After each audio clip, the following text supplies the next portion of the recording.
Ubisoft shuts down studio, lays off 185 employees. So here we are again doing another Ubisoft video. So, I mean, this is like something I feel like could have been foreseen a while back just because of how bad Ubisoft has been doing, especially this past year. They've just come out with trash after trash and uncompleted games that just don't have good stories, that are full of bugs and glitches and just a whole bunch of issues that people just do not appreciate when it comes down to gaming. So this is something that isn't necessarily surprising when you hear it. It is unfortunate because you know what I mean. There are people that are getting laid off, which is never a good thing because that's you know what I mean. That's just not something you want to see as someone that you know what I mean has to lose their job and have to figure things out because that always sucks. But at the same time, when you have a company like Ubisoft that's coming out with either incomplete games or making games with storylines that they know the gamers don't want, you can't really feel too bad for them in that sense because at this point they have to know what gamers want and what's going to work for the business, yet they're going to go against it because of you know what I mean, like the message and what they're trying to do as far as own the people out there that want to don't want this type of stuff in video games. So we'll go over this article. It's not too much to go over, but we'll go ahead and go over it, give my thoughts as we go along, and then yeah, we'll go from there. So Ubisoft is laying off 185 workers across multiple studios. This includes the complete closure of Ubisoft Leamington, a support studio that was previously known as Freestyle Games, the developers of DJ Hero. Ubisoft confirmed these layoffs in an email with VSG. It comes as the company appears to be facing issues, as Tencent and the Guillemot reportedly negotiate a buyout and multiple games underperforming critically and commercially. And yeah, again, that's putting it lightly. Like I stated, with so many games that have been coming out that have just had so many bugs and issues, and just having stories that just weren't something that they wanted to be enjoyed by players, you can't really hold them like be too surprised at this point. You got to really you have to hold them accountable necessarily. So when you have games like Skull and Bones, Star Wars Outlaws, you know what I mean? Things like that. It's and then of course Assassin's Creed Shadows, which from what I'm hearing is gonna most likely be a flop. There are people that are saying that yeah, it's gonna make a decent amount in sales just because of the fact that it is a franchise that has such a dedicated fan base. There are a lot of rumors and speculation going out there in regards to the gaming itself, like the gameplay, that it's going to be filled with a lot of bugs and glitches from what it's looking like. And if that's the case, that's not going to be a good thing because this game, if I'm not mistaken, was supposed to come out in November, and then they delayed it till February 14th, I believe, and then now it's getting delayed until March. So it's not looking good for Ubisoft, especially if this game ends up flopping. I'm kind of curious as to what's going to happen if the studio is going to necessarily fall under or if it's going to be one of those things they're just going to have to start selling off assets that they have, different video games, and selling like giving them off to different companies, which in my opinion will probably be for the best depending on which studios end up picking them up, because at that point at least the newer studios that end up owning these properties will probably have the ability to make those games actually something better than what Ubisoft has been doing. So, Ubisoft announces mass layoffs. This comes during an ongoing power struggle within Ubisoft. As part of our ongoing efforts to prioritize projects and reduce costs that ensure long term stability at Ubisoft, we have announced targeting restructuring at Ubisoft Dusseldorf. I'm not even sure if I pronounced that right. Ubisoft Stockholm and Ubisoft Reflections, and the permanent closure of Ubisoft Leamington site, reads a statement from Ubisoft. Unfortunately, this should impact 185 employees overall. We are deeply grateful for their contributions and are committed to supporting them through this transition.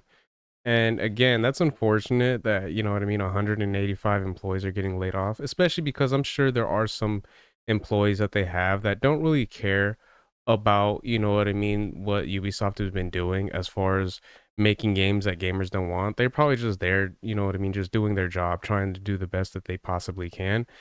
So when it comes down to employees like that, yeah, I mean, you gotta feel for them. That sucks getting laid off. That's never a good thing. But for any employees that are with Ubisoft that have been pushing this type of stuff and wanting to have these types of games be games that just gamers don't enjoy or want, at that point for them, you're just like, well, I mean, you get what you deserve at that point. So it's, you know what I mean? It is what it is. It's been reported for some time that Ubisoft investors are in buyout talks looking to increase the value of the company, which probably isn't going to be happening anytime soon. However, these talks were reportedly put on hold over the Guillemot family being unwilling to give up any more of their control. And that's the weird thing. I can't remember how it goes off the top of my head, but the Guillemot family is the individuals who are pretty much in charge of Ubisoft. And it's one of those things where they're kind of doing that thing where, you know, certain companies will be like, "Oh, we did an investigation on ourselves and we found that there's nothing wrong to be found," kind of a thing. And yeah, that's from what I've heard. I can't state it how it is exactly off the top of my head because I heard it a while back. How pretty much the Guillemot family is they're the ones that are in charge, and a lot of them are the ones that they're making decisions. So it's a different individuals in the company that are making these decisions, while at the same time, if anything gets looked into, the same individuals in the family are the ones in charge of those other individuals. So it's keeping that from like anyone pretty much being held accountable for any of this type of stuff, which has been causing the company to go further under and under, which is what we're seeing firsthand. It's likely that much will be decided after the launch of Assassin's Creed Shadows. Ubisoft is solely in need of a hit after Skull and Bones' lengthy development resulted in a flop, and Star Wars Outlaws failed to meet sales expectations. And yeah, from what I've heard, Skull and Bones was just terrible. It was nothing that really excited gamers as far as wanting to play a pirate game. There was another one out there, Sea of Thieves, that people were comparing it to, and a lot of them were stating that when it came down to pirate games, just go to Sea of Thieves. Skull and Bones was not it, and it was just a big problem for that game. And then Star Wars Outlaws failed to meet sales expectations, which is putting it lightly. I remember I made a video on Star Wars Outlaws, and I had someone that was putting in the comments how they were stating that Ubisoft was just making it like a test game to kind of see how they can go further, which I thought was a very stupid statement. Just because at the end of the day, you know, when they put so much money and time into a game like that, they're not making it a game that can be tested. You know what I mean? They want something like that to be a game that's a hit and is definitely something that would be considered for game of the year, which the individual who was commenting on there was saying that they weren't trying to do. They weren't trying to make it a game of the year game. They just wanted to see how it would go as far as, you know, the in the Star Wars realm. And it was like, no, when you put a lot of money and a lot of time into what they consider, I'm sure, a AAA game, you're gonna want it to be a hit and you're gonna want it to be a game of the year. So the fact that it was falling short of sales expectations, I'm sure is something that probably I'm sure it did bother them a lot. And it was something that they weren't happy with when it came down to getting criticized the way that it did. Because a lot of people were talking about the issues that it had and how it wasn't a good game. So following the critical reception for Star Wars Outlaws, Assassin's Creed Shadows was hit with a huge delay in September of last year and then another earlier this month. This new release date is approaching, with the game now set to launch on March 20th.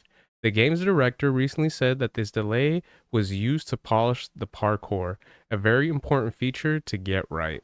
And from what I've been seeing from some of the videos and stuff like that out there, it isn't just the parkour that's an issue. It's a lot of the gameplay itself. As far as like when you're attacking, like the fighting system. There was another one where I seen where supposedly you can pet some of the dogs in the game, but whoever was playing it, I guess they had like an early release or something like that. They go up to one of the dogs and try to pet it while the dog is standing on some stairs, and they can't do it. I'm thinking because the dog was on the stairs, it kind of messed up the game's code to kind of let you do that. But yeah, just little things like that that you notice for a game like this that should have came out back in I think November. You know, that's an issue, man. That's gonna be a problem. And the fact that it was supposed to be coming out this month as well. So pretty much like an 11 days from now originally, if I'm not mistaken, is when it was supposed to be coming out. And the fact that they're having so many issues, like that's not good, dude. So who knows? I mean, I don't think this game is going to do well when it does come out. I'm pretty sure it's going to flop and it's going to have issues. but time will only tell. And once that does happen, I'm really interested to see where Ubisoft is gonna go from that point on. Like I stated before, if they're gonna flat out fall under, or if it's gonna be one of those things they're just gonna have to start selling off assets, different video games that are under their license and everything like that. So who knows? This is going to be interesting to see. We're going to get an opportunity to see so within the next, I'd say, about 2 months, to how well the game is going to do, and then another, I'd say, probably 3 months. We'll really see where the whole direction of the company is going to be going in. So we'll see. It's going to be interesting, man. So those are my thoughts on that. Let me know what you guys think in the comment section. Do you guys think that Ubisoft is deserving of getting all these issues that they've been having with all the games that they've been coming out with? And yeah, if you guys can let me know your guys' thoughts in the comments. If you guys could like, share, subscribe, all that good stuff. If you guys have been watching this long, I really appreciate it. It means a lot. And yeah, until next time, Harmonic out. Peace.